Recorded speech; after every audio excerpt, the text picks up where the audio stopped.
Hello, may gusto po ulit akong i-share sa inyo. Ito po ay tungkol sa pre-existence ni Jesus Christ. Ito ay tungkol sa pagka-Diyos ni Kristo at ang pagpapakita ni Kristo sa lumang tipan sa panahon ni Abraham. May mababasa tayo sa sulat ni Juan na yung mga Hudyo ay hindi makapaniwala na si Kristo ay umiiral na sa panahon ni Abraham. Ito ay mababasa natin sa Juan 8, talatang 57 hanggang 58. Ganito ang sinasabi. Sinabi nga sa kanya ng mga Hudyo, wala ka pang 50 taon at nakita mo na si Abraham? Sinabi sa kanila ni Jesus, katotohanan sinasabi ko sa inyo, bago ipanganak si Abraham ay ako nga. Dito ay sa tagpong ito ay hindi makapaniwala yung mga Hudyo na si Jesus ay nakita na ni Abraham. At kasi hindi sila makapaniwala kasi wala pa nga 50 taon si Kristo, pero bakit sasabihin niya na nakita na siya ni Abraham? Kasi ang paniniwala ng mga Hudyo na si Kristo ay nagmula lamang kay Maria nung ipanganak siya ni Maria. Kaya hindi nila maunawaan o hindi nila matanggap na si Kristo ay umiiral na sa panahon ni Abraham. May mga talata sa lumang tipan na nagpakita ang Panginoon kay Abraham. Matatagpo natin ito sa Genesis 18 verse 1. Ang sinasabi dito ay, at ang Panginoon ay nagpakita kay Abraham sa mga kakahuyan ng Mamre samantalang siya ay nakaupo sa pintuan ng tolda sa kainitan ng araw.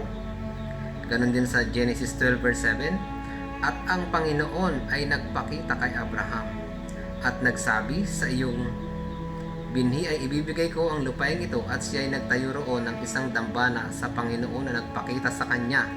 So nagpakita talaga, di ba, ang Panginoon. Sa Genesis 17 verse 1, at nang si Abraham ay 99 na taon, ang Panginoon ay nagpakita kay Abraham at sa kanya ay nagsabi, ako ang Diyos na makapangyarihan sa lahat. Lumakad ka sa harap ko at ikaw ay magpakasakdal. Di ba malinaw sa talata na ang Panginoon ay nagpakita sa Abraham? Ang tanong, sinong Panginoon yung nagpakita kay Abraham? Kasi hindi naman pwedeng ang Diyos Ama yung magpakita sa kanya, kasi magiging kontra yon sa nakasulat sa Biblia.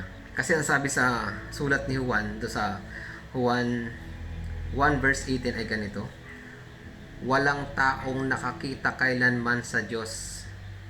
Ang bugtong na anak na nasa sinapupunan ng Ama, siya ang nagpakilala sa kanya.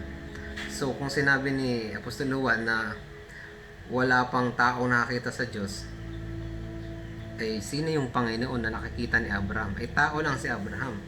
Dapat hindi niya makita yung Panginoon. Di ba kontra na yon?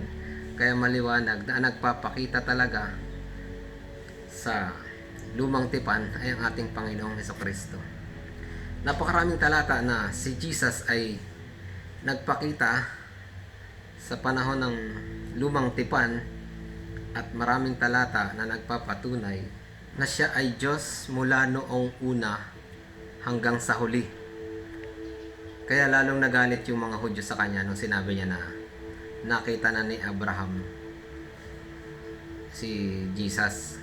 Doon sa verse 59 ay ang sabi dito ay, kaya't dumampot sila ng mga bato upang ibato siya, datapat si Jesus ay nagtago at lumabas sa templo. So malinaw po na si Jesus ay Diyos at siya ay may pre-existence.